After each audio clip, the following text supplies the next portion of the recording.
Good evening to all dear students. Good evening सभी को। Good evening. कैसे हैं आप सभी? सभी लोग कैसे हैं? ठीक है, अच्छी बात है। और आप लोग की स्टडी कैसी चल रही है?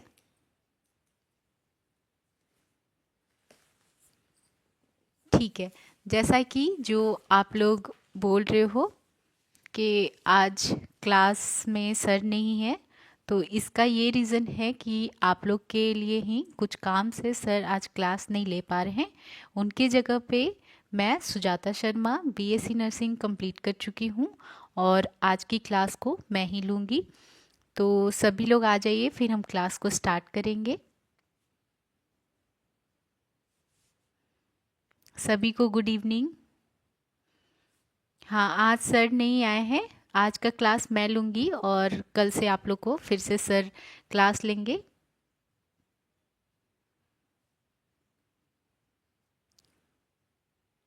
ठीक है, ठीक है। चलिए, सभी लोग आ गए। सभी लोग आ गए तो आज की क्लास को हम स्टार्ट करते हैं।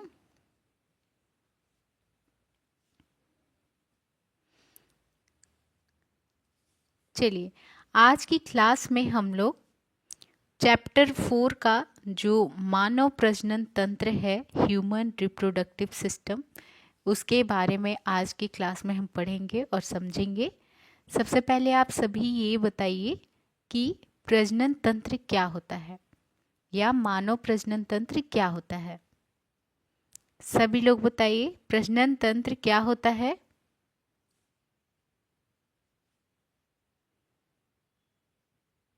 हम्म, हाँ, जैसा कि आप लोग बता रहे हो, प्रजनन तंत्र क्या है?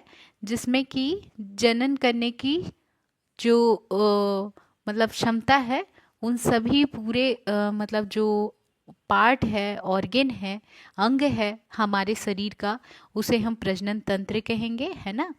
इस सिस्टम के अंदर कई ऑर्गेन्स होते हैं, कई अंग होते हैं, जिनसे मिलकर ये तंत्र बनता है, जिसका काम क्या होता है? जनन करना। क्या काम होता है? जनन करना। जनन का मतलब अपने ही जैसा, अपने ही जैसा नए जीव की उत्पत्ति करना, पैदा करना, उसे ही हम जनन कहते हैं। क्लियर है सभी को? ये क्षमता जितने भी जो लिविंग थिंग्स होते हैं उनमें होता है।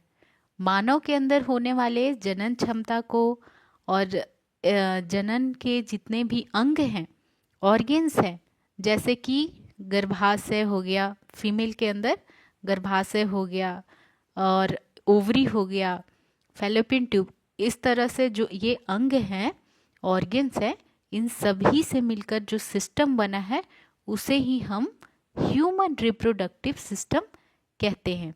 ठीक है, सभी को यहाँ तक क्लियर हुआ बात? ह्यूमन रिप्रोडक्टिव सिस्टम समझ में आ गया? ह्यूमन रिप्रोडक्टिव, एक सेकेंड, ह्यूमन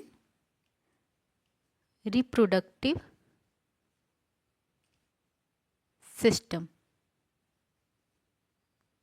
ध्यान से समझिए सभी लोग, ध्यान से समझिए यहाँ पर कि जो मानव प्रजनन तंत्र है, एक ऐसा सिस्टम है हमारे शरीर का, एक ऐसा अलग सा सिस्टम है जिसमें सिस्टम जो तंत्र होता है वो कई ऑर्गेन से मिलकर बना होता है, कई अंग से मिलकर बना होता है ना। अंगों के बहुत सारे जो समूह है मिलता है एक तरह के अंग, तो वो क्या होता है? अंगों से मिलकर बना हुआ है, उसे हम सिस्टम कहेंगे। और ऐसा सिस्टम, ऐसा मतलब ग्रुप तंत्र जिसमें रिप्रोडक्शन की क्षमता हो, तो मानव के अंदर रिप्रोडक्टिव सिस्टम कहलाता है, जिसमें अपने ही जैसा नए जीव की उत्पत्ति करने की क्षमता होती है, तो उसे हम ह्यूमन रिप्रोडक्टिव सिस्टम कहते हैं, मानव प्रजनन तंत्र कहते हैं। ठीक है, क्लियर है? चलिए, आई होप सभी को क्लियर है। सभी लोग कमेंट कीजिए, बताइए सभी को यहाँ तक समझ आया? मानव प्रजनन तंत्र समझ आया? किसे कहते हैं ये पता चला? ठीक है, अब यहाँ पर हम पैराग्राफ में समझ लेते हैं। उसी चीज़ को पैराग्राफ में लिखा गया है हिंदी में, और अच्छे से आप समझ सकते हो हिंदी में। जैसे कि सभी सजीवों में उसके समान जीव पैदा करने की क्षमता पाई जाती है। इस क्षमता को हम क्या कहते हैं? जनन। यह सजीवों का एक महत्वपूर्ण एवं विशिष्ट गुण होता है। ठीक है, ठीक है, ये जितने भी सजीव हैं, जितने भी लिविंग ऑर्गेनिज्म है, तो उनका एक विशिष्ट गुण क्या होता है? जनन का। ठीक है, इस गुण के द्वारा सजीव अपनी प्रजाति को लगातार बनाए रखता है, वृद्धि करता है, एक धरती पे बैलेंस करके रखता है। जैसे कुछ अगर मृत्यु हो रहा है तो कुछ न कुछ सजीवों का जन्म भी हो रहा है। वो किसके द्वारा हो रहा है? प्रजनन या जनन क्षमता के कारण। इसी प्रकार मानव मनुष्य में भी जनन क्रिया उपस्थित होता है। जैसे सजीव में हम भी आते हैं, मनुष्य भी आता है, तो मनुष्य में भी क्या होता है? जनन क्रिया उपस्थित होता है। अब देखिए, मानव जो होता है वो एक लिंगी यानी यूनिसेक्सुअल एवं जरायुज होता है। कहने का मतलब है कि एक इंसान के अंदर एक लिंग होता है। ठीक है, एक इंसान के अंदर एक ही लिंग रहेगा, जिसको हम यूनिसेक्सुअल या एक लिंगी, या तो ये मेल होगा या फीमेल होगा। ठीक है, ठीक है, मोस्टली ऐसा ही होता है। और जो मतलब तीसरा जो जेंडर होता है वो एक मतलब अलग बात है, एक्सेप्शन की है, उनमें प्रजनन क्षमता नहीं पाई जाती है। ठीक है, तो मेल और फीमेल अलग अलग होते हैं शरीर में, तो इसी को हम यूनिसेक्सुअल या एक लिंगी कहते हैं। ठीक है, अब देखिए, इन शब्दों को निम्न प्रकार समझा जा सकता है। जैसे कि जब एक जीव में एक लिंगीय क्षमता उपस्थित होता है तो उसे हम यूनिसेक्सुअल या एक लिंगी जीव कहते हैं। उदाहरण के लिए मनुष्य, कुत्ता एवं उच्च जंतु, जितने भी उच्च जंतु होते हैं वो कैसे होते हैं? एक लिंगी होते हैं। अब एग्जाम्पल में आपको यहाँ जो दिया गया है वही आपको एग्जाम में उठ के क्वेश्चन पूछा जा सकता है यहाँ से। ठीक है, कि मनुष्य, या फिर आपको पूछ लिया जाए कि उच्च जंतुओं में मतलब वो कैसे होते, एक लिंगी होते हैं, द्विलिंगी होते हैं, तो आप इसका आंसर क्या दोगे? एक लिंगी की ये क्षमता। ठीक है, लक्षण होता है, तो करेक्ट आंसर यहाँ पर क्या हो जाएगा? एक लिंगी। अब चलिए, यहाँ इस पॉइंट से तो ये समझ आ गया, तो आपको उदाहरण पढ़ना बहुत जरूरी है। जब भी आप कोई पॉइंट्स पढ़ो, आपको उदाहरण वहाँ से समझना है, पढ़ना है, ताकि एग्जाम में जैसे उदाहरण उठ के आ जाता है बीच बीच से, आप उसको आसानी से आंसर कर सको। ठीक है, सभी को यहाँ तक समझ आ रहा है? किन्हीं को कोई डाउट तो नहीं है? चलिए नेक्स्ट अब पॉइंट समझते हैं। ठीक है, अच्छी बात है, सभी को अच्छा से समझ आ रहा है। मैं टेंशन नहीं लीजिए, कोई भी ज़्यादा परेशान नहीं होइए। मैं दोबारा रिपीट करूँगी, हर एक पैराग्राफ को अच्छे से रिपीट करूँगी। तो यहाँ सेकंड पॉइंट समझिए कि जब एक जीव में दोनों लिंग, नर और मादा, मेल और फीमेल, ये दोनों लक्षण पाए जाएंगे तो उसको हम बाइसेक्सुअलिटी या उभय लिंगिता कहते हैं। जैसे कि केचुआ जो होता है वो क्या होता है? केचुआ जो होता है बाइसेक्सुअल होता है, उसमें मेल और फीमेल, उसमें दोनों चीजें, मेल और फीमेल दोनों चीजें एक ही बॉडी में प्रेजेंट होता है। ठीक है, तो केचुआ बाइलिंगिकीय या फिर बाइसेक्सुअलिटी का एग्जाम्पल है। थर्ड जो यहाँ पॉइंट दिया हुआ है वो है कि ऐसे जंतु जो अंडे देते हैं उसको हम अंडजद या ओवीपेरस कहते हैं। क्या कहेंगे? ओवीपेरस। ओवी का मतलब एग, ठीक है, ओवम, तो एग देने वाले जीव को हम क्या कहेंगे? ओवीपेरस कहेंगे, जो क्या कर रहे हैं? एग देते हैं। एग्जाम्पल में पक्षी जो भी हैं, जितने भी बर्ड्स हैं, और जो मगर है, मगरमच्छ, वो क्या देता है? ये सब अंडा देता है। तो पक्षी तो आप लोग आसानी से रखोगे दिमाग में, लेकिन मगरमच्छ का भी याद रखना, मगरमच्छ भी क्या देता है, अंडा देता है। नेक्स्ट अब चलिए क्वेश्चन नंबर यहाँ पर जो आपका बन सकता है वो आप पॉइंट देखो। ओवीपेरस आपसे पूछ सकता है कि ओवीपेरस कैसे होते हैं, तो ऐसे जीव होते हैं जो अंडा देते हैं। एग्जाम्पल में आप पक्षी और मगरमच्छ रख लो। नेक्स्ट अब पॉइंट यहाँ पर समझिए कि ऐसे जीव जो संतानोत्पत्ति सीधे बच्चों को जन्म देकर करते हैं उसे जरायुज या विविपेरस कहते हैं, जैसे मनुष्य या गाय। ठीक है, जो मनुष्य या गाय होता है वो कैसे होते हैं, डायरेक्ट वो बच्चे को जन्म देते हैं। ठीक है, अंडा ये सब नहीं, बल्कि बच्चे को ही, अपने जैसे सजीव को ही क्या करते हैं, जन्म देते हैं। इसको हम क्या कहेंगे, विविपेरस। क्या कहेंगे, विविपेरस। तो आपको 4 चीज यहाँ पर याद रखना है। विविपेरस कहेंगे, इसमें कौन आएगा, मनुष्य और गाय एग्जाम्पल में। देखिए अब यहाँ पर जो हमने पैराग्राफ ये पढ़ा है इसको समझ लीजिए, इसको समझिए। देखिए इसमें आपको इतना ही समझना है, इतना याद रखना है कि जैसे सभी जितने भी सजीव रहेंगे उनमें जनन करने के अपने ही जैसे मतलब जीव को पैदा करने की क्षमता होती है, जिसको हम जनन कहते हैं। ये जितने भी सजीव हैं उनमें विशिष्ट गुण होता है। इस गुण के द्वारा क्या है, सभी जीव अपनी प्रजाति को लगातार बनाकर रखते हैं, और इसी का एक एग्जाम्पल मनुष्य भी है। यहाँ पर कई पॉइंट्स के बारे में बताया गया है कि यूनिसेक्सुअल, बाइसेक्सुअल, ओवीपेरस और विविपेरस, ये 4 पॉइंट्स के बारे में यहाँ पर बताया गया है एग्जाम्पल के साथ। यूनिसेक्सुअल जिसमें एक शरीर में एक अंग हो, ये मतलब एक लिंग हो, जैसे मेल या फीमेल। ठीक है, उसको हम यूनिसेक्सुअल कहेंगे। इसका एग्जाम्पल है मनुष्य, कुत्ता एवं उच्च जंतु।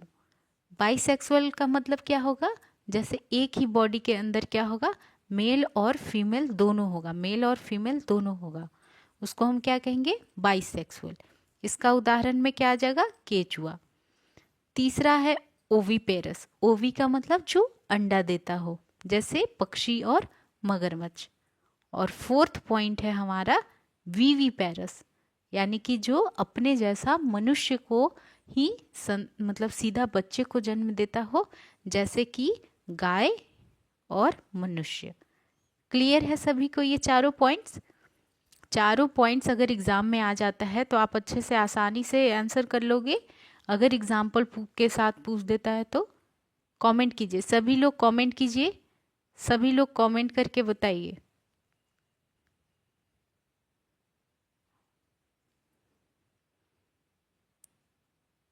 Unisexual first point, second point bisexual,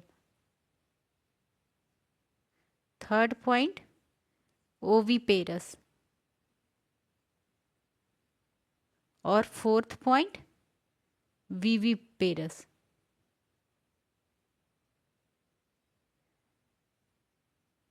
बताइए सभी लोग, इसका आंसर दीजिए। यूनिसेक्सुअल किसे कहेंगे, सभी लोग यूनिसेक्सुअल का एग्जाम्पल बताइए, यूनिसेक्सुअल का एग्जाम्पल बताइए। हाँ, जिसमें एक बॉडी में एक ही लिंग रहेगा, चाहे वो मेल हो या फीमेल हो। हम ठीक है, उच्च जंतु हो गया, कुत्ता हो गया, मनुष्य हो, ठीक है। बाइसेक्सुअल का एग्जाम्पल बताइए।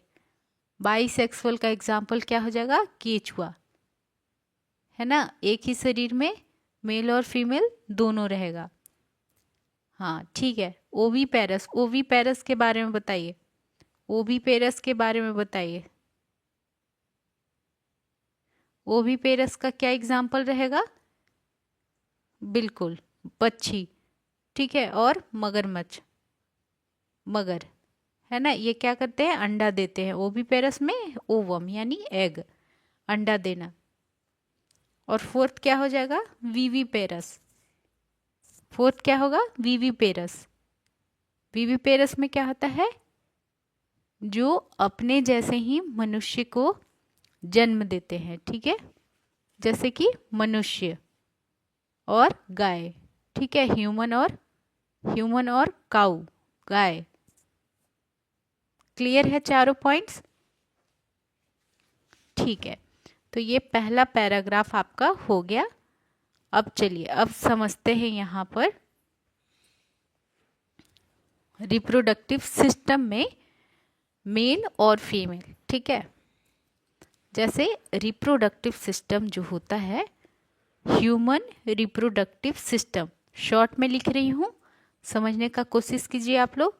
ह्यूमन रिप्रोडक्टिव सिस्टम यानी कि मनुष्य का प्रजनन तंत्र, इसके दो हिस्से में अगर लगाए तो दो कैटेगरी है इसका, मेल रिप्रोडक्टिव सिस्टम और दूसरा है फीमेल रिप्रोडक्टिव सिस्टम, ठीक है। मेल रिप्रोडक्टिव सिस्टम और फीमेल रिप्रोडक्टिव सिस्टम, यानी कि नर में जो उसका रिप्रोडक्टिव सिस्टम के अंदर कौन कौन से अंग आएंगे, उनका क्या कार्य होगा, सभी चीज़ों का डिस्कस करेंगे, क्या स्ट्रक्चर होता है उसके बारे में। उसी तरह से जो फीमेल के रिप्रोडक्टिव तंत्र में, सिस्टम में जो भी अंग आएगा उसका क्या स्ट्रक्चर है और क्या फंक्शन है, इस चीज़ के बारे में हम डिस्कस करेंगे। तो स्टार्ट करते हैं सबसे पहले मेल से, फिर हम सेकंड में फीमेल का रिप्रोडक्टिव सिस्टम को डिटेल से स्टडी करेंगे। क्लियर है सभी को यहाँ तक? चलिए, मेल रिप्रोडक्टिव सिस्टम या फिर नर जनन तंत्र क्या है? नर जनन तंत्र, नर, ठीक है, यानी मेल।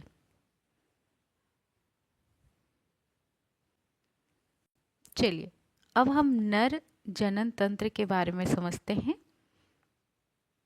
जैसे कि नर जनन मतलब नर में यानी मेल में जो जनन और उत्सर्जन के लिए पाए जाने वाले अंग होते हैं उसे ही हम क्या कहेंगे? मेल रिप्रोडक्टिव सिस्टम कहते हैं, ठीक है।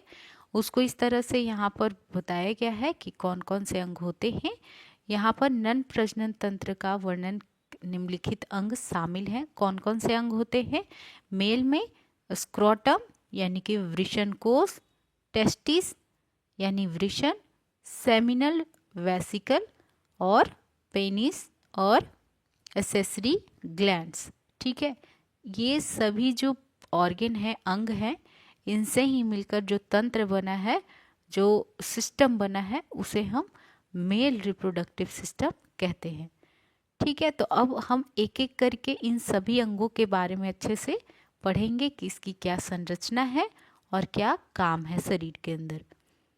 चलिए, जैसे अगर मैं यहाँ पर आपको शॉर्ट में बता दूं तो इसका डायग्राम कुछ इस तरह से,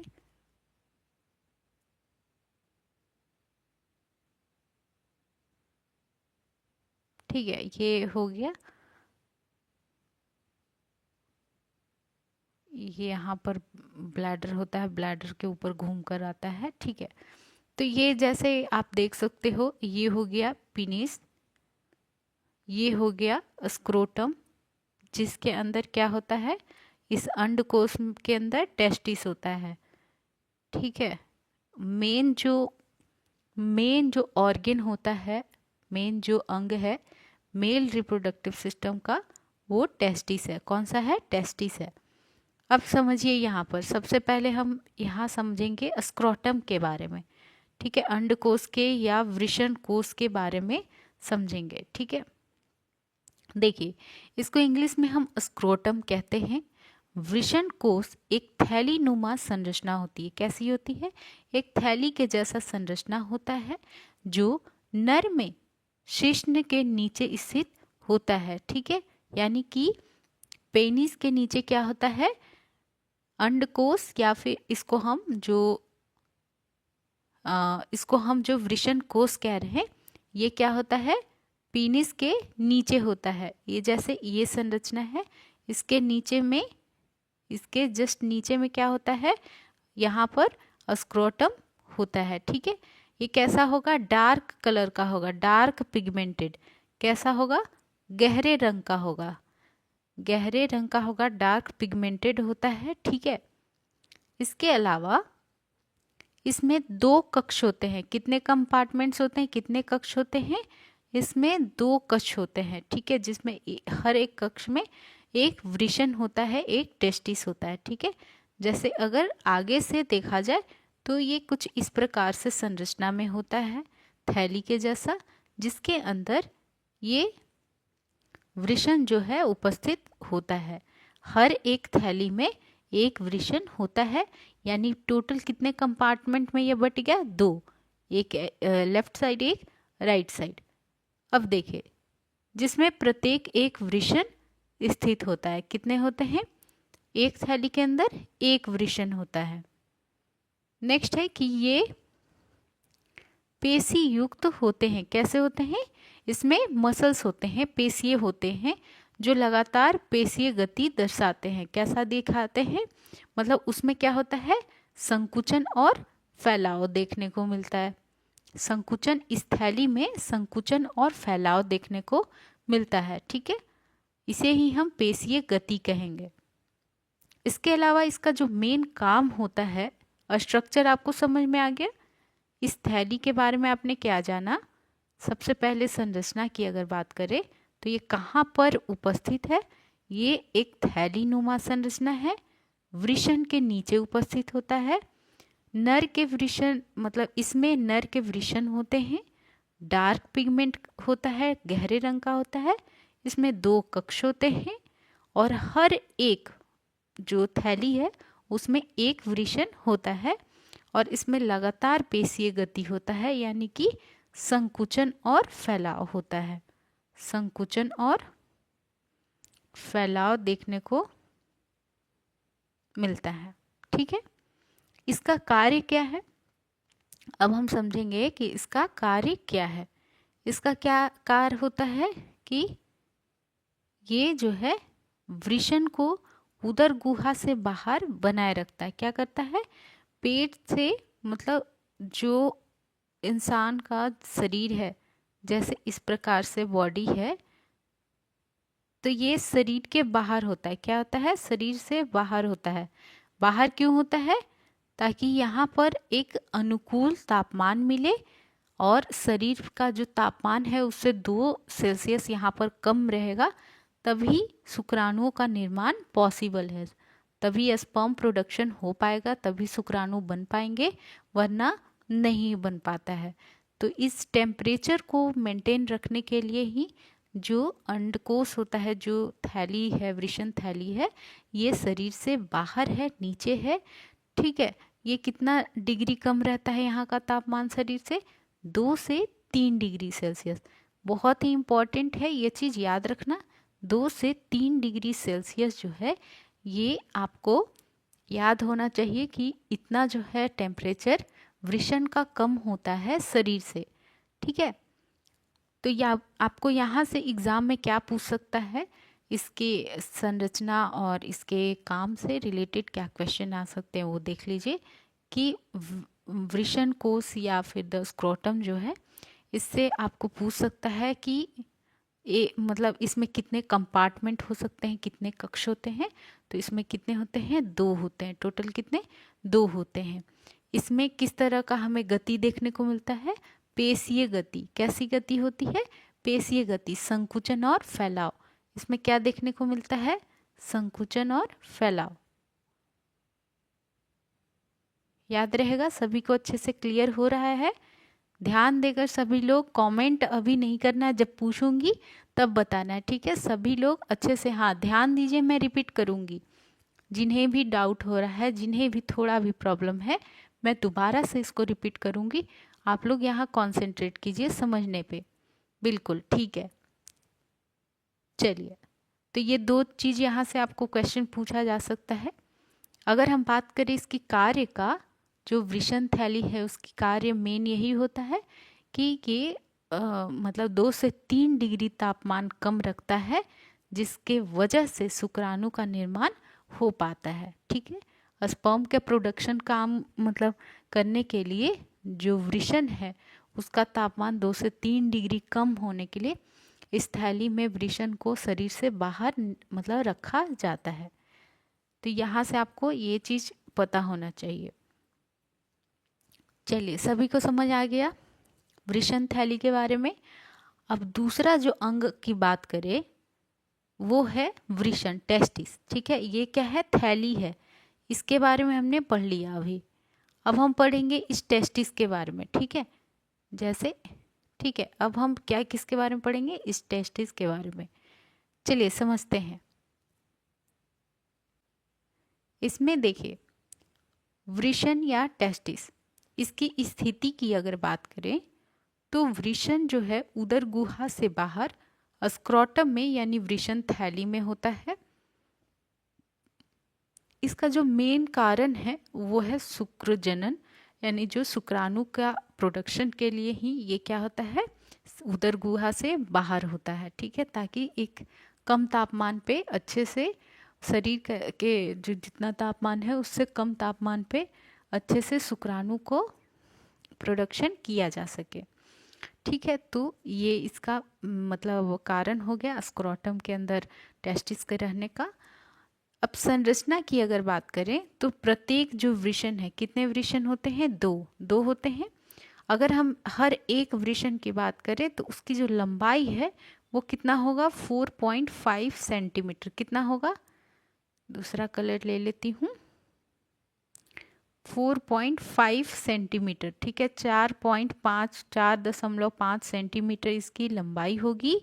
अगर हम बात करते हैं चौड़ाई की, वो है 2.5 सेंटीमीटर। चौड़ा कितना होगा? 2.5 सेंटीमीटर।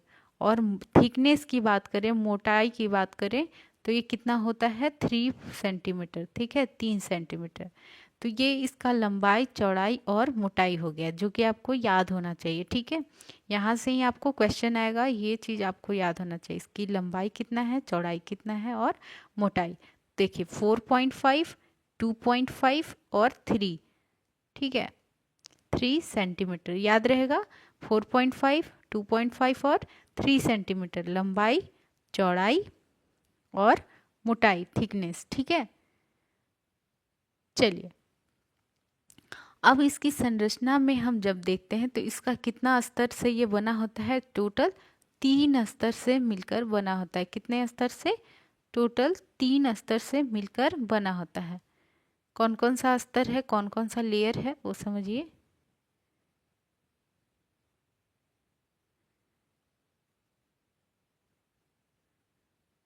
ठीक है, 3 लेयर दिख रहा है अब आप लोग को। देखिए अब सबसे पहले हम समझेंगे कि इसमें कौन कौन सा लेयर है। सबसे अंदर जो लेयर होता है उसको हम क्या कहते हैं? ट्यूनिका वास्कुलेशा। क्या कहते हैं? ट्यूनिका वास्कुलेशा। ये ट्यूनिका वास्कुलोसा जो होता है वो सबसे अंदर का लेयर होता है, जो पर्पल कलर का आपको स्क्रीन पे दिख रहा है, ये लेयर। दूसरा जो लेयर है जो पिंक कलर से आपको दिख रहा है, इसको हम क्या कहते हैं? Tunica albuginea. क्या कहते हैं? Tunica albuginea. Second point, tunica albuginea. और जो ब्लू कलर से दिख रहा है, जो सबसे बाहर की ओर इसका जो परत होता है, स्तर होता है टेस्टिस का, उसको हम ट्यूनिका वेजाइनैलिस कहते हैं। क्या कहते हैं? Tunica vaginalis, TV vaginalis. ठीक है, ट्यूनिका वेजाइनैलिस कहते हैं बाहरी स्तर को। बीच के स्तर को हम ट्यूनिका एल्बुजिनिया और सबसे अंदर के स्तर को हम ट्यूनिका वास्कुलोसा कहते हैं। ठीक है, ये 3 स्तर से मिलकर क्या है? जो टेस्टिस है, जो वृषण है, वो बना होता है। इसकी लंबाई, चौड़ाई और मोटाई याद रखना ज़रूरी है। कितने स्तर से मिलकर बना है? तो टोटल 3 है। ट्यूनिका वेजाइनैलिस, ट्यूनिका एल्बुजिनिया और ट्यूनिका वास्कुलोसा। ट्यूनिका वास्कुलोसा सबसे अंदर है, फिर ट्यूनिका एल्बुजिनिया, फिर ट्यूनिका वास्कुलोसा वेजाइनैलिस। ठीक है, चलिए अब समझिए डिटेल से थोड़ा कि इसमें क्या है कि इसमें ट्यूनिका वेजाइनैलिस सबसे बाहर का स्तर रहेगा। यह पेरिटोनियम का बना होता है। किस चीज़ का बना होता है? पेरिटोनियम। पेरिटोनियम क्या होता है ये समझिए कि जैसे इंसान का जो पेट है, उदर है, इंसान का जो पेट है उसके चारों ओर आंतों के और लीवर और स्टमक जो होता है, अमाशय अग्नाशय, इन सभी के ऊपर एक पतली सी झिल्ली है जो कवर करके रखती है डाइजेस्टिव सिस्टम को, पाचन तंत्र को, बाकी तंत्र से। उसको हम पेरिटोनियम कहते हैं। ठीक है, क्या कहते हैं? पेरिटोनियम। तो ये जो बाहरी लेयर होता है टेस्टिस का, एल्बू वेजिनालिस, ये बाहरी जो अस्तर है ये भी किस चीज़ का बना होता है? उसी पेरिटोनियम मेम्ब्रेन से, जिससे पूरा जो हमारा इंटेस्टाइन है, हमारा आंत है और अग्नाशय अमाशय है, वो कवर है जिस पतली झिल्ली से।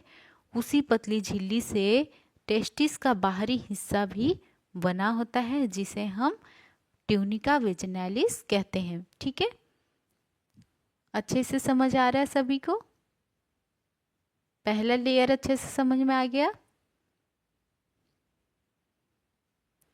अच्छी बात है। अब देखिए, समझिए, ट्यूनिका एल्बुजिनिया मध्य स्तर है। कौन सा है? ट्यूनिका एल्बुजिनिया बीच के भाग का होता है, जो क्या है? फाइब्रस और तंतुमय ऊतक से बना होता है। यहाँ से आपको क्वेश्चन आ सकता है। ठीक है, याद रखिएगा कि जो टेस्टिस होता है उसका जो सेकेंड लेयर है, जिसको हम ट्यूनिका एल्बुजिनिया कहते हैं, ये किस चीज़ का बना है? फाइब्रस और तंतुमय ऊतक से। कौन से ऊतक से? फाइब्रस और तंतुमय। यानी कि क्या कर रहा है? फाइबर जो होता है वो जैसे रस्सी का होता है, पतला पतला धागा से बना होता है, उसी प्रकार से फाइबर्स होते हैं। अब ये फाइबर्स क्या करते हैं? जहाँ पर भी शरीर में फाइबर है, कहने का मतलब है कि वहाँ पर वो शक्ति दे रहा है। ठीक है, शरीर को क्या दे रहा है?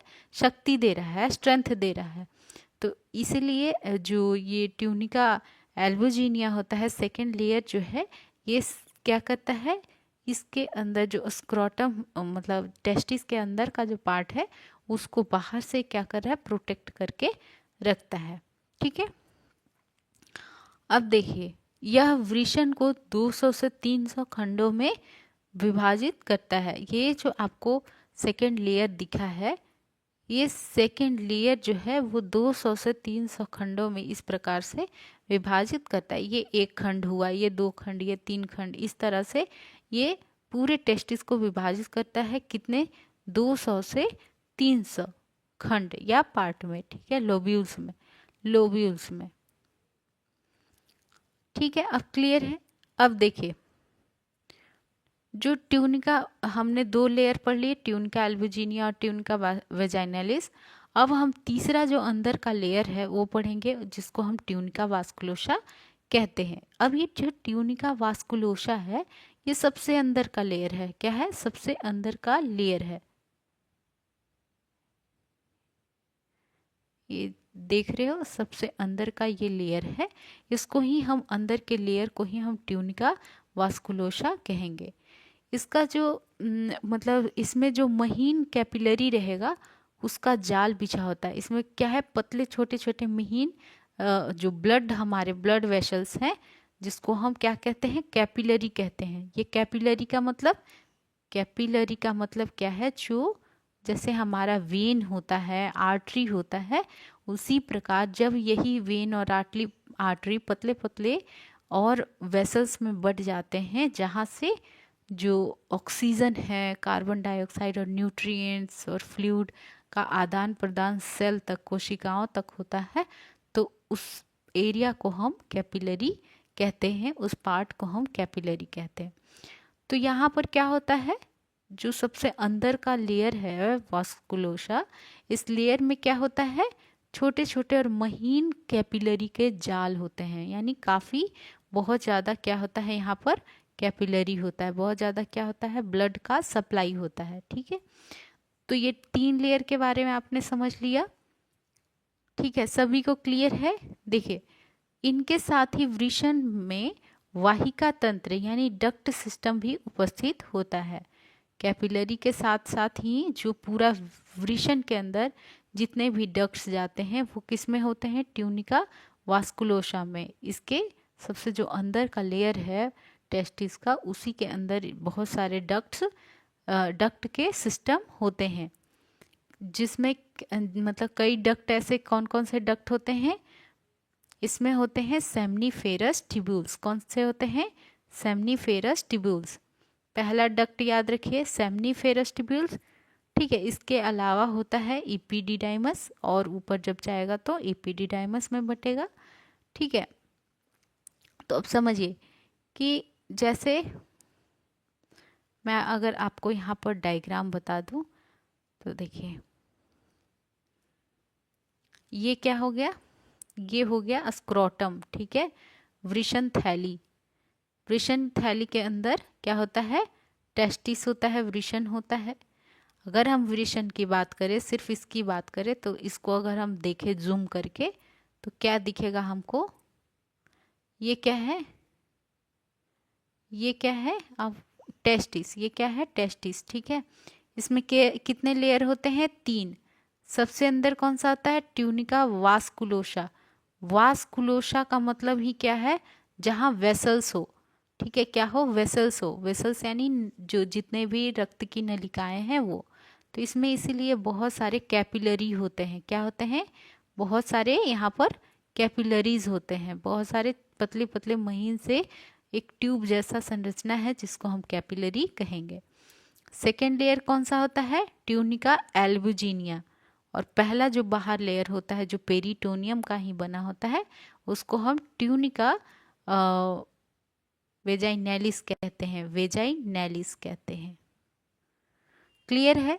अब देखिए इसमें ये जो आपको सेकेंड लेयर दिख रहा है एल्बुजिनिया, वो कुछ इस प्रकार से होता है। कैसा होता है? कुंडलित आकार का होता है। और इसी में ये ट्यूनिका वास्कुलोसा साथ साथ इसके अंदर लेयर बनाते रहता है, जिसमें फिर से कैपिलरीज बहुत सारे होंगे जो ब्लड को सप्लाई करेंगे। तो ये कितने होते हैं ऐसे कंपार्टमेंट? लोब्स में बांटता है टेस्टिस को 200 से 300। 200 से 300 लोब्स में, लोब्यूल्स में।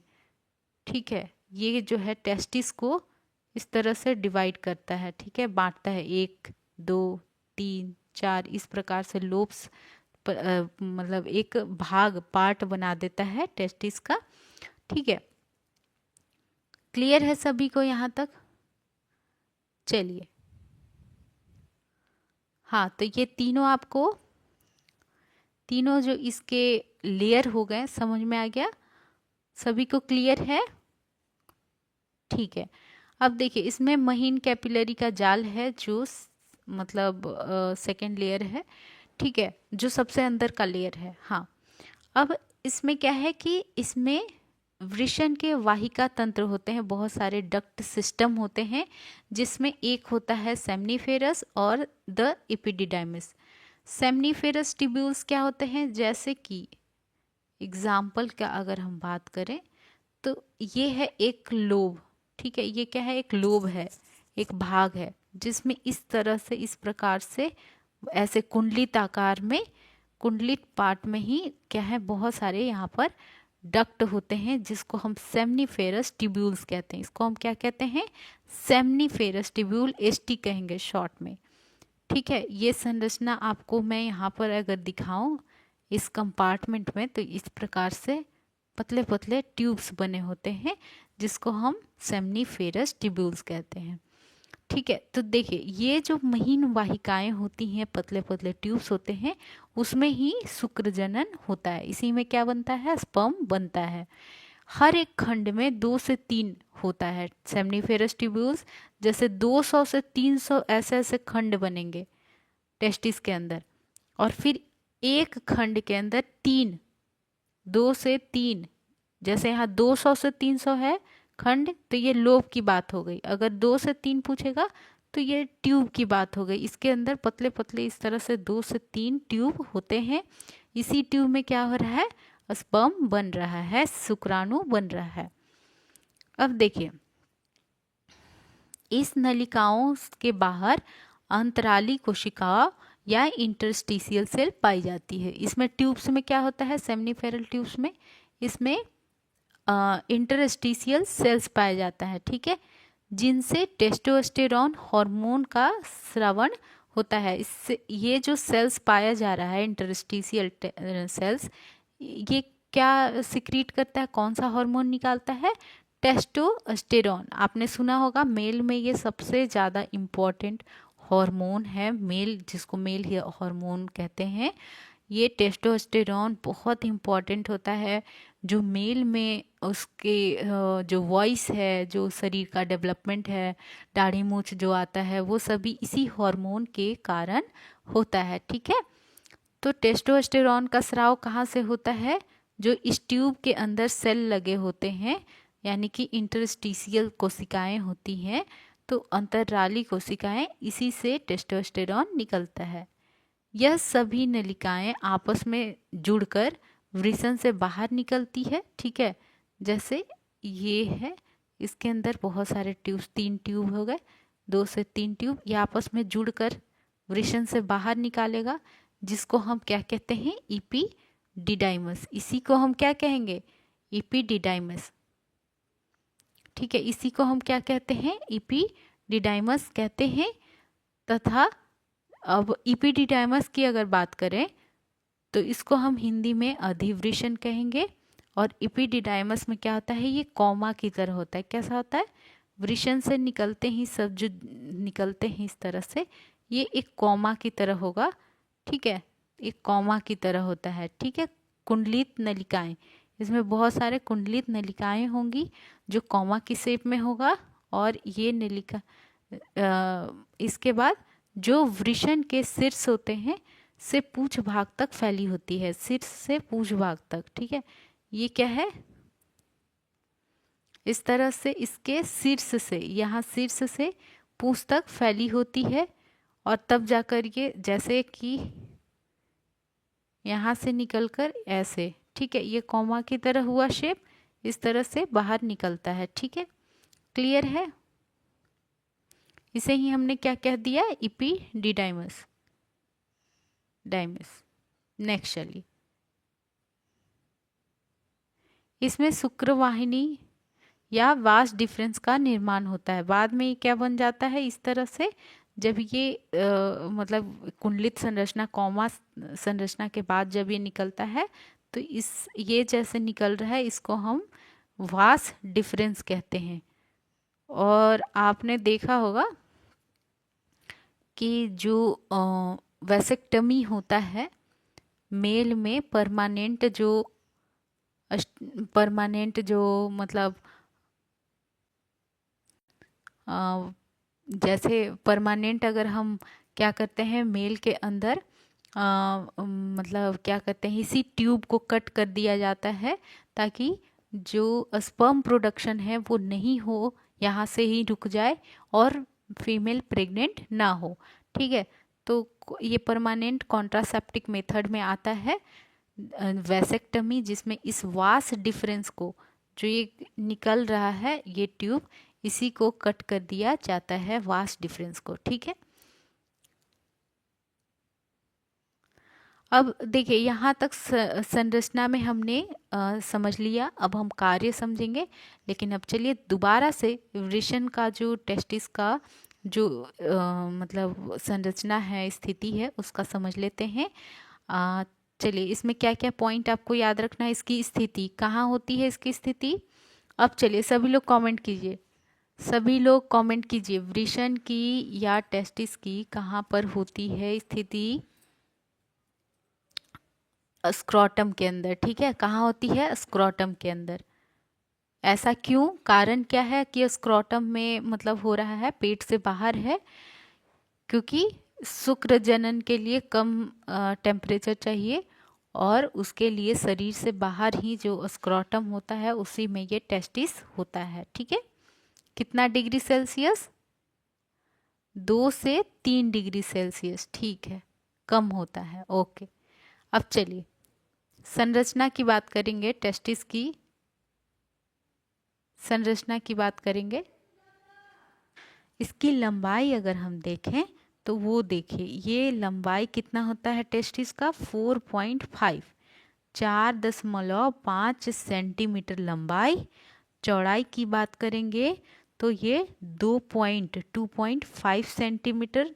और मोटाई की बात करेंगे, थिकनेस की, चौड़ाई की बात करेंगे तो ये कितना होता है 3 सेंटीमीटर। ये जो थिकनेस आपको दिख रहा है, ये जो थिकनेस आपको दिख रहा है कितना होगा 3 सेंटीमीटर। ठीक है, तो ये 3 चीजें आपको याद होना चाहिए, लंबाई, चौड़ाई और मोटाई। क्लियर है। अब इसका 3 स्तर याद होना चाहिए, 3 लेयर से बना होता है। टेस्टिस के कितने लेयर होते हैं, टोटल 3 लेयर। सबसे बाहरी कौन सा होता है, ट्यूनिका वेजाइनालिस। बीच में कौन सा होता है, ट्यूनिका एल्बुजिनिया। और सबसे अंदर कौन सा होता है, ट्यूनिका वास्कुलोसा। 3 लेयर हो गया। अब समझिए कि ये जो बाहरी लेयर होता है वो किससे बना होता है, पेरिटोनियम से। पेरिटोनियम क्या होता है, जैसे हमारा पूरा शरीर है, ये देखिए, ये माउथ है, मुंह है, ये हमारा स्टमक है, इसी में आंत ये सब हो गया। ठीक है, तो ये जैसे इसमें एक पतला मेम्ब्रेन होता है, झिल्ली होता है, उसी प्रकार से यही झिल्ली से क्या बनता है, जो टेस्टिस का बाहरी वाला स्तर है वो बनता है, जिसको हम क्या कहेंगे, पेरिटोनियम। ठीक है, अब देखिए ट्यूनिका एल्बुजिनिया ये कौन सा भाग है, मध्य स्तर है। कौन सा स्तर है, मध्य स्तर है। ठीक है,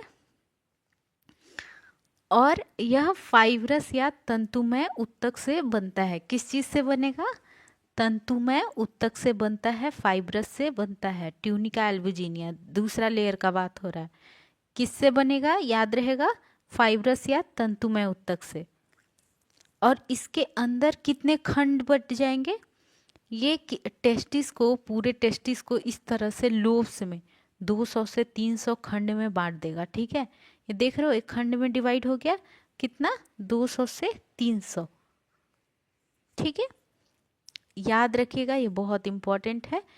अब यहाँ पर जो अंदर का सबसे लेयर होता है, ट्यूनिका वास्कुलोसा, इसमें बहुत सारे वास्कुलोसा यानी वेसल्स, नाम से ही क्या लग रहा है, वेसल्स। ठीक है, बहुत सारे पतले पतले ट्यूब्स की तरह मतलब कैपिलरीज होते हैं जो ब्लड को सप्लाई करते हैं। ठीक है, अब इसमें मतलब जो अंदर का लेयर है, एक मतलब कि ये हो गया आपका टेस्टिस। इसमें इस तरह हर एक लोब में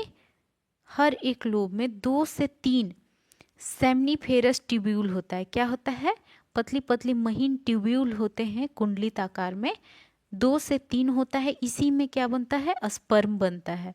और इसके अलावा इसमें एक और स्पेशल सेल्स होता है जिसको हम इंटरस्टिशियल सेल कहते हैं। क्या कहते हैं, इंटरस्टिशियल सेल्स कहते हैं। ये सेल्स क्या कौन सा हार्मोन सिक्रीट करता है, टेस्टोस्टेरॉन। कौन सा, टेस्टोस्टेरॉन। ये मेल में सबसे इम्पॉर्टेंट हार्मोन है।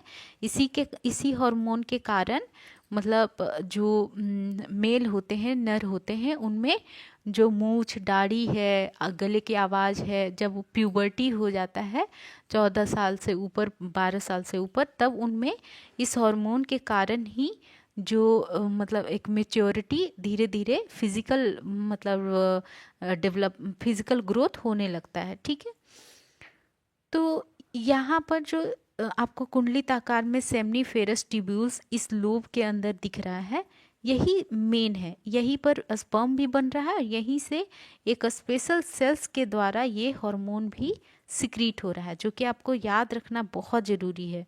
एक एक लाइन यहाँ पर बहुत इंपॉर्टेंट दिया हुआ है। ठीक है, यही याद रखना है कि सेमनीफेरस ट्यूब्यूल्स होते हैं, ट्यूब के जैसे पतले पतले ट्यूब होते हैं, और इसमें मतलब ट्यूब जैसी संरचना है, और इसी के अंदर स्पर्म भी बन रहा है, शुक्राणु भी बन रहा है, और एक स्पेशल सेल्स हो रहा है जिसको हम इंटरस्टिशियल सेल कहेंगे, कोशिका कहेंगे, जिसके द्वारा टेस्टोस्टेरॉन हार्मोन निकलता है।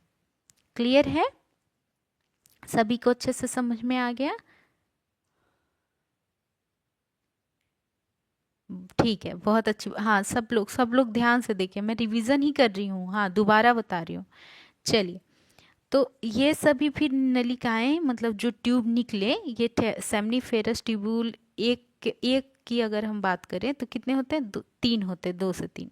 फिर यही जब सभी संयुक्त हो जाते हैं और निकलते हैं वृषण से, टेस्टिस से, तो ये निकलने के बाद क्या बन जाते हैं, यहाँ पर निकलने के बाद इसको हम क्या कहेंगे, इपीडिडाइमस। ठीक है, इपीडिडाइमस। और फिर ये आगे और बढ़ जाएंगे तो फिर इसी को हम दूसरा नाम दे देंगे वास डिफरेंस। क्या कहेंगे, वास डिफरेंस। ये नाम याद रखना है। अच्छा, मैं आपको एक डायग्राम में भी बता दे रही हूँ। ठीक है, तो ये हो गई संरचना, वास, हाँ, इपीडिडाइमस और वास डिफरेंस। चलिए मैं यहाँ डायग्राम आपको बता देती हूँ। अब यहाँ पर आप स्ट्रक्चर समझो। स्ट्रक्चर यानी इस संरचना, किस चीज की संरचना, ऑफ टेस्टिस, वृषण की संरचना। जैसे देखिए, ये है स्क्रोटम, इस तरह से स्क्रोटम होता है, दो जो वृषण थैली, इसमें वृषण होता है। इसी को अगर हम बनाएं यहाँ पर तो ये कुछ इस प्रकार से बनेगा। इसमें क्या होता है, इसमें 3 लेयर होते हैं। कितने लेयर होते हैं, 3 लेयर से ये बना होता है। जो अंदर का लेयर है वो इसको छोटे छोटे लोब्स में डिवाइड कर देता है, जिसको हम क्या कहते हैं, 200 से 300 लोब्स होते हैं, जिसको हम क्या कहते हैं, हाँ, ये इसी, तो ये लोब्स में बट गया, 200 से 300 लोब्स बन गए। ठीक है, अब इसमें क्या हो जाएगा, इस प्रकार से ट्यूब जैसा संरचना दिखाई देगा। एक लोब में ये कितने होते हैं, 200 से 300 लोब होते हैं। ठीक है, एक टेस्टिस के अंदर। और एक लोब में कितने ट्यूब होते हैं, 2 से 3 ट्यूब होते हैं। इस ट्यूब को हम क्या कहते हैं, सेमनीफेरस ट्यूब। ठीक है, ट्यूब्यूल्स कहते हैं, सेमनीफेरस ट्यूब्यूल। यही ट्यूब्यूल एक साथ गुच्छा बना के सब निकलता है बाहर। ठीक है, इस प्रकार से निकलता है बाहर। इस संरचना को हम क्या कहेंगे, यहाँ से आया जो संरचना, इसको हम कह देंगे इपीडिडाइमस। इसको पिंक से बना दे रही हूँ ताकि आप लोग को आसानी हो समझने में। ठीक है, इस संरचना को हम कहेंगे इपीडिडाइमस। देखिए, कुछ कुछ मेडिकल टर्म्स ऐसे होते हैं जो आपको इंग्लिश में याद रखना पड़ेगा, हर किसी को हिंदी में हम नहीं लिख सकते हैं। ठीक है, इपीडिडाइमस आगे जब चल के आगे बढ़ता है संरचना शरीर में, इसको हम वास डिफरेंस कहते हैं। क्या कहते हैं, वास डिफरेंस। यही वास डिफरेंस को जब मेल के अंदर, नर के अंदर परमानेंट कॉन्ट्रासेप्टिव मेथड में यूज़ होता है, मतलब प्रेगनेंसी फीमेल के अंदर रोकने के लिए, मेल में ये इसी मतलब ट्यूब को काटा जाता है, जिसको हम वास डिफरेंस ट्यूब मतलब कहेंगे। और इस प्रोसीजर को हम वैसेक्टमी कहते हैं। क्या कहते हैं, इसको हम वैसेक्टमी कहते हैं। क्लियर है? तो ये आपकी अभी तक हमने टेस्टिस की संरचना देखी। अब हम इसके कार्य समझेंगे। ठीक है, मेन आपको इस सेमनीफेरस ट्यूब्यूल के बारे में ये जानना है कि यहाँ पर ये जो ट्यूब है, यहाँ पर जैसे एक अगर हम लोब बनाए, ये मान लीजिए एक लोब है, 1 लोब का संरचना है, तो इसमें 2 से 3 इस प्रकार से ट्यूब होंगे। इस ट्यूब में एक खासियत है कि यहाँ पर स्पर्म बनता है। स्पर्म यानी शुक्राणु का प्रोडक्शन होता है। और दूसरी बात है कि यहाँ पर एक स्पेशल सेल्स है, स्पेशल सेल्स है, मान लीजिए उसका मतलब नाम है इंटरस्टिशियल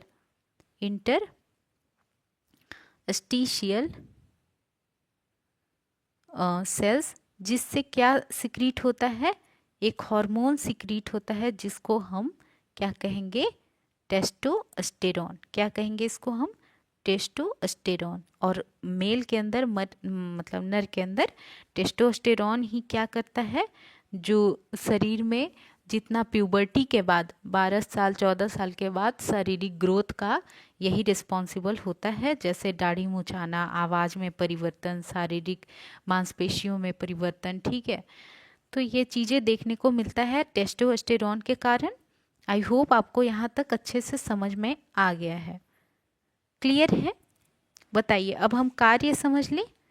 कार्य समझ लें कि टेस्टिस का वृषण का क्या कार्य है, कार्य समझ लेते हैं।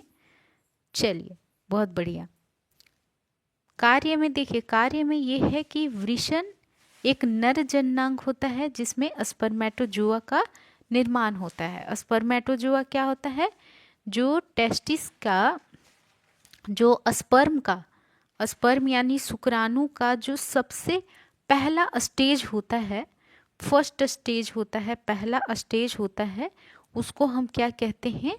स्पर्मेटोजोआ कहते हैं। क्या कहते हैं? स्पर्मेटोजोआ कहते हैं। इसी स्पर्मेटोजोआ यानी कि इसी स्पर्मेटोजोआ में धीरे धीरे जब डिवीज़न होता है और ये जब टूटता है तो ये मेच्योर बनने के बाद स्पर्म का निर्माण करता है। ठीक है, तो सबसे पहले क्या होता है? स्पर्मेटोजोआ होता है जो सबसे इमेच्योर फॉर्म होता है स्पर्म का, जिसका निर्माण कहाँ हो रहा है? वृषण में हो रहा है। कहाँ हो रहा है? वृषण में हो रहा है, टेस्टिस में हो रहा है। तो पहला काम तो ये हो गया। दूसरा काम है, यहाँ से टेस्टोस्टेरॉन हार्मोन का सिक्रीशन हो रहा है, जो नर के अंदर जितने भी द्वितीयक लैंगिक लक्षण होते हैं, दाढ़ी मूछ ये सब, उन सभी के विकास में मदद करता है।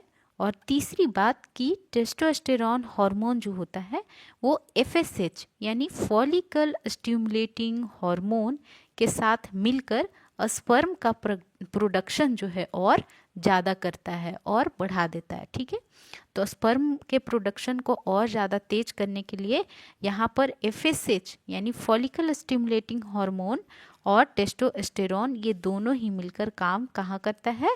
टेस्टिस के अंदर। ठीक है, वृषण के अंदर। तो वृषण का 3 काम हो गया: स्पर्म के प्रोडक्शन को बढ़ाना, मतलब नर में क्या है, मेल में लैंगिक द्वितीयक लैंगिक लक्षणों को विकास करना और स्पर्मेटोजोआ का निर्माण करना। क्लियर है? 3 पॉइंट, फर्स्ट, सेकंड और 3, ये 3 काम टेस्टिस के हैं। क्लियर है सभी को? कमेंट में बताइए, सभी को अच्छे से समझ में आया? चलिए, बहुत बढ़िया है। अब हम बात कर लेते हैं ब्लड सप्लाई की, कि जो टेस्टिस है वहाँ कौन कौन सा मतलब वेसल्स हैं जिससे कि ब्लड जाता है। अगर हम बात करते हैं ऑक्सीजनेटेड ब्लड की, अच्छे खून की, तो वो टेस्टिकुलर आर्टरी के द्वारा वृषण तक ब्लड जाता है, ऑक्सीजन वाला। और यहाँ से इसके साथ ही सहयोगी संरचना स्क्रोटम को भी ब्लड सप्लाई करती है इसी आर्टरी द्वारा। ठीक है, जो टेस्टिकुलर आर्टरी होता है, याद रखिएगा, टेस्टिकुलर आर्टरी से ही टेस्टिस में ब्लड सप्लाई होता है, ऑक्सीजन वाला। ठीक है, ऑक्सीजन वाला ब्लड, ऑक्सीजनेटेड ब्लड जो है यानी कि प्योर ब्लड जो है वो टेस्टिस तक जाता है। और कौन सा वेन है जो मतलब कौन सा वेन है जो डीऑक्सीजनेटेड ब्लड को लाएगा? वो है टेस्टिकुलर वेन। टेस्टिकुलर वेन वृषण से अशुद्ध रक्त को पोस्टेरियर वेना कावा तक ले जाता है। ठीक है, सिंपल समझिए, टेस्टिकुलर वेन और टेस्टिकुलर आर्टरी, वेन और आर्टरी यही दोनों है जो क्या है, टेस्टिस को, आर्टरी जो है ऑक्सीजन वाला ब्लड दे रहा है और वेन जो है कार्बन डाइऑक्साइड वाला ब्लड को ले जा रहा है। ठीक है, अगर हम लिम्फ की बात करते हैं, तो ये जो वृषण में मतलब एओर्टा के आसपास स्थित जितने भी लिम्फ नोड होते हैं उससे लिम्फेटिक डक्ट्यूल्स द्वारा जुड़े रहते हैं। ठीक है, इसमें क्या होते हैं? लिम्फेटिक डक्ट्यूल्स जुड़े होते हैं, जो भी मतलब डीऑक्सीजनेटेड यानी कार्बन डाइऑक्साइड वाले ब्लड के अलावा और भी जितने भी वेस्ट चीज़ें हैं, वेस्ट फ्लूइड है, वो इस लिम्फ के द्वारा अंग से, शरीर से बाहर निकलता है। ठीक है, अगर हम बात करते हैं नर्व की, जो नर्व हम जैसे कि कोई भी चीज़ें जब दिमाग तक सिग्नल जाता है वो किसके द्वारा जाता है? नर्व के द्वारा, न्यूरॉन के द्वारा। तो यहाँ पर 10th और 11th थोरैसिक नर्व जो होता है, यानी कि ऐसे आपने वर्टिब्रल कॉलम देखा होगा, रीढ़ की हड्डी देखी होगी, उसमें उसी में नर्व उसके द्वारा ही जाता है जो थोरैसिक होता है, चेस्ट के पास होता है। थोरैसिक कहाँ पर होता है?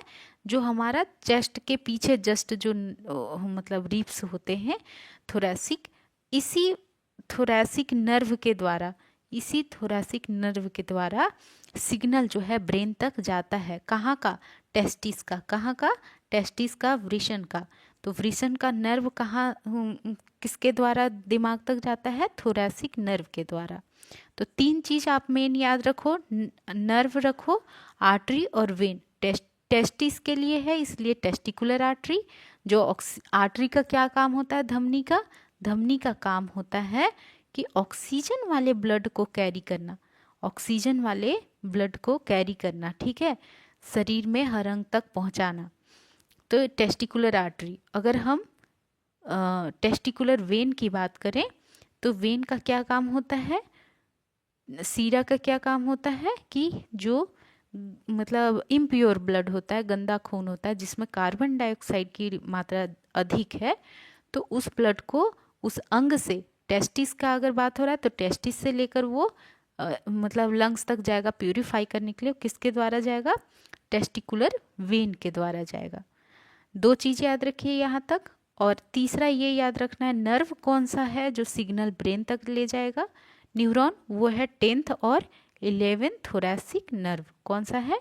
10th और 11th थोरैसिक नर्व। तो बताइए सभी को यहाँ तक अच्छे से समझ में आ गया है? क्लियर है?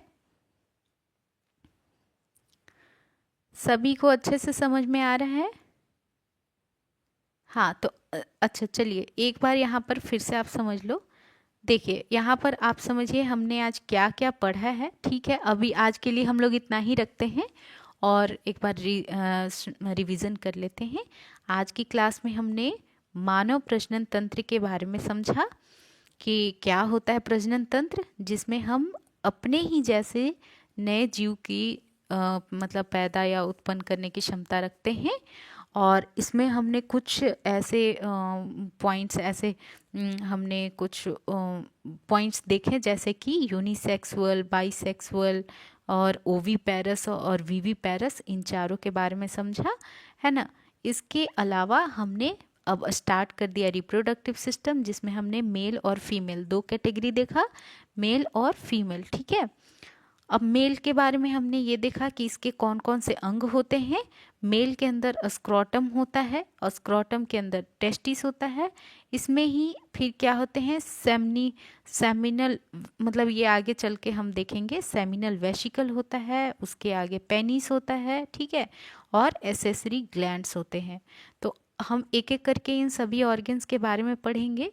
आज की क्लास में हमने स्क्रोटम यानी वृषण थैली और टेस्टिस यानी वृषण के बारे में पढ़ा, जिसमें इन दोनों ही स्ट्रक्चर का, इन दोनों ही अंग का हमने स्ट्रक्चर देखा कि कैसी इसकी संरचना है, इसके अलावा इसका क्या काम है वो समझा, ठीक है।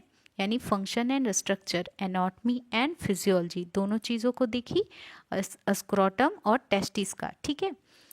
तो स्क्रोटम में हमने क्या समझा? मेन याद रखना है, ये थैलीनुमा संरचना है। ये कहाँ होता है? नर के, मतलब स्क्रोटम जो होता है इसमें ये नर के वृषण के नीचे होता है और इसमें दो कंपार्टमेंट होते हैं, दो कक्ष होते हैं, दो भाग होते हैं, ठीक है, जिसमें हर एक भाग में एक वृषण होता है। इसमें लगातार मांसपेशीय जो गति होती है, जैसे संकुचन और फैलाव। कार्य की बात करें तो इसमें क्या होता है? ये उदर गुहा के यानी पेट के बाहर में ये वृषण को होल्ड करके पकड़ के रखता है, ताकि शरीर से अगर 2 से 3 डिग्री सेल्सियस का तापमान कम रहेगा तभी शुक्राणु का प्रोडक्शन हो पाएगा। तो इसके लिए ये इसका मेन काम हो गया। अगर हम बात करते हैं वृषण की, टेस्टिस की, तो इसका पोजीशन हमने देखा कि ये स्क्रोटम में होता है। इसका जो कारण इसलिए ताकि स्पर्म का प्रोडक्शन हो सके, इसलिए एक अनुकूल तापमान के लिए ही जो स्क्रोटम के अंदर टेस्टिस को होल्ड करके रखा गया। अब इसके स्ट्रक्चर की बात करें तो इसमें हमने लंबाई, चौड़ाई और मोटाई देखी। लंबाई 4.5 सेंटीमीटर, चौड़ाई 2.5 सेंटीमीटर और मोटाई 3 सेंटीमीटर। कितने लेयर्स देखें? 3 लेयर्स। ट्यूनिका वेजाइनालिस जो कि सबसे बाहर का लेयर है, ट्यूनिका एल्बुजिनिया जो बीच का लेयर है, और ट्यूनिका वास्कुलोसा या जो अंदर का लेयर है। अगर हम बात करते हैं सबसे बाहरी लेयर का, तो ये पेरिटोनियम का बना होता है, ठीक है। बीच का जो लेयर है उसकी बात करें तो वो फाइब्रस और तंतुमय ऊतक का बना होता है, और ये कितने लोब्स में इसको ये बटा होता है? 200 से 300 खंड में बटा होता है ना। इस प्रकार से 200 से 300 खंड में बटा होता है। अंदर की जो लेयर हमने देखा ट्यूनिका वास्कुलोसा, उसमें बहुत सारे पतले पतले कैपिलरी होते हैं जो ब्लड को सप्लाई करते हैं, ठीक है। अब जो ये खंड में बटा हुआ था लोब्स में, इसमें ही 2 से 3 सेमनीफेरस ट्यूब्यूल होते हैं, ठीक है। ये इसके अंदर ही क्या होता है? स्पर्म का निर्माण होता है और टेस्टोस्टेरोन का भी सिक्रीशन होता है। अब समझिए, ये यहाँ पर एक इपिडिडाइमस होता है। जब यही ट्यूब्यूल्स आगे चल के गुच्छा में बनाकर आगे निकलते हैं टेस्टिस से, तो उसको हम इपिडिडाइमस कहते हैं, जो कॉमा शेप में होते हैं। कैसे होते हैं? कॉमा के शेप में। अब इसमें हमने इसके कार्य देखें, कितने वृषण के कार्य क्या देखें कि वृषण के अंदर स्पर्मेटोजोआ बनता है, यानी स्पर्म का सबसे प्री मिच्योर मतलब मिच्योर होने से पहले की जो स्टेज है वो उसका निर्माण होगा। उसके अलावा टेस्टोस्टेरॉन हार्मोन बनता है जो कि द्वितीय लक्षणों के लिए, लैंगिक लक्षणों के लिए उत्तरदायी है। इसके अलावा ये टेस्टोस्टेरॉन हार्मोन एफएसएच यानी फॉलिक्यूलर स्टिमुलेटिंग हार्मोन के साथ मिलकर स्पर्म के प्रोडक्शन को और बढ़ा देता है। ब्लड सप्लाई के बारे में हमने क्या समझा कि जो टेस्टिकुलर आर्टरी है वो ऑक्सीजन वाले ब्लड को ले जा रही है टेस्टिस तक, वृषण तक, और टेस्टिकुलर वेन जो है वो कार्बन डाइऑक्साइड वाला ब्लड को टेस्टिस से लेकर हृदय तक और हृदय से फिर लंग्स तक ले जाता है फिल्टर होने के लिए। नर्व हमने देखा कि इसमें 10th से जो 11th थोरैसिक नर्व होता है, जो चेस्ट के पीछे का नर्व होता है, रिब्स के पीछे का, उस नर्व के द्वारा सिग्नल ब्रेन तक जा रहा है और ब्रेन से फिर वहाँ से होते हुए टेस्टिस तक सिग्नल पहुँच रहा है।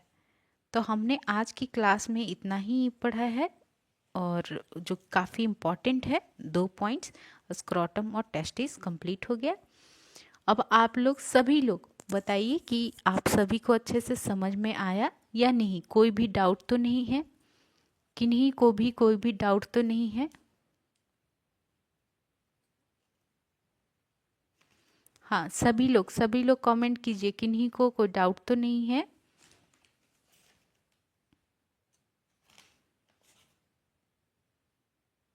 हाँ, बहुत अच्छी बात है, ठीक है। अच्छे से समझिए। हाँ, इसी को आप लोग दोबारा से क्लास को पढ़ सकते हो, कोई भी डाउट हो देख सकते हो, ठीक है। ग्रुप है, आप ग्रुप में भी मैसेज कर सकते हो, बिल्कुल। अगर जैसे आप पढ़ते टाइम कभी पढ़ रहे हो, बाद में भी पढ़ रहे हो, लेक्चर बाद में भी देख रहे हो, रिकॉर्डिंग होने के बाद भी, तो उसके बाद आप लोग लाइव क्लासेस के अलावा भी आप लोग कभी भी डाउट पूछ सकते हो ग्रुप में भी। हाँ, पूरी टीम, ओके, पूरी टीम आपको आंसर कर सकती है, कर देगी। उसके लिए कोई भी टेंशन नहीं लेना है, बस आप लोग अच्छे से समझो, और कोई अगर डाउट हो तो आप पूछो। हाँ, जितना मैं आप लोग को जैसे बता रही थी, तो जो जो इम्पोर्टेंट पॉइंट्स था वो सभी को बताई हूँ, है ना। इम्पोर्टेंट पॉइंट सभी को बताई हूँ कि कहाँ से आपको क्वेश्चन पूछा जा सकता है और क्या क्या इम्पोर्टेंट है याद रखने के लिए। चलिए, ठीक है, तो आज की क्लास में बस इतना ही। हम मिलेंगे नेक्स्ट क्लास में। Thank you for this class, take care.